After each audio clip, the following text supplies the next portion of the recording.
কঁঠালৰ ৰেচিপি এটা আপোনালোকলৈ আগবঢ়াবলৈ লৈ আহিছোঁ। মই কঁঠালৰ ৰেচিপিটো ৰান্ধি পেলাই ভিডিঅ' কৰি থোৱা কেইবাদিনো হ'ল, কিন্তু এলাহতে মোৰ দিয়া হোৱা নাছিলে। কেতিয়াবা যে মনটো ভিডিঅ' চিডিঅ' বনাবও মন নাযায় আৰু আপলোড কৰিবও মন নাযায়, তেনেকুৱা হৈ থাকে। কেতিয়াবা মন যায়, যেতিয়া মন যায় তেতিয়া ঘনকৈ ভিডিঅ'বিলাক আপলোড কৰি থাকোঁ, কিন্তু যেতিয়া মন নাযায় কেইবাদিনৰ পিছতহে দিয়া হয়।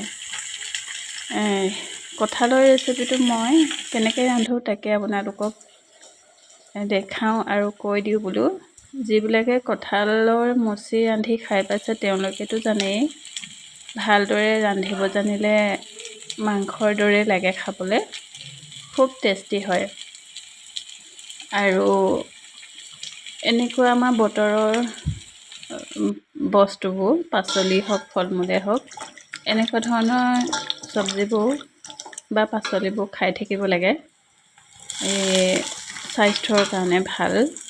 ইয়াত কোনো ৰাসায়নিক সাৰ প্ৰয়োগ কৰা নহয়, যিহেতু আমাৰ ঘৰুৱা পাচলি, সেইটো কাৰণে বতৰৰ বস্তু সকলোৱে মোৰ দৰে বা সকলোৱে নহ'লেও কিছু লোকে খায়, খাব আপোনালোকেও যিবিলাকে খোৱা নাই। কঁঠালৰ ৰেচিপিটো বহুতেই ৰান্ধিব জানে, তথাপিও যিসকলে ৰন্ধা নাই তেওঁলোকক মই ক'ব বিচাৰিছোঁ, কঁঠালটো কটাৰ আগত মিঠাতেল হাত দুখনত সানি ল'ব। সানি পেলাই ভালদৰে ওপৰ অংশটো কটাৰীয়ে গুচাই পেলাই বইল কৰি ল'ব পাৰে বা অলপ ভাজি ল'বও পাৰে। মই পিছে বইল কৰিহে লৈছোঁ দেই, 15 মিনিটমান। কঁঠালখিনি এনেকৈ পিচ পিচকৈ কাটি বইল কৰি ল'লোঁ আৰু আদা নহৰু সেইবিলাক ঠিক কৰি ল'লোঁ। লগতে আলু দুটা, সৰু আলু, আৰু বিলাহীও লৈ লৈছোঁ মই। বিলাহীটো দিলে ভাল লাগে। মই যিকোনো পাচলি ৰান্ধিলে বিলাহী থাকিলে মই তাত বিলাহী এটা বা দুটা তেনেকৈ দিওঁৱেই। মাংস ৰান্ধিলে অলপ সৰহকৈ দিওঁ বা কেতিয়াবা মাছৰ লগত ৰান্ধিলে বিলাহীটো অলপ সৰহকৈ প্ৰয়োগ কৰোঁ, কিন্তু ইয়াত মই কমকৈ দিছোঁ।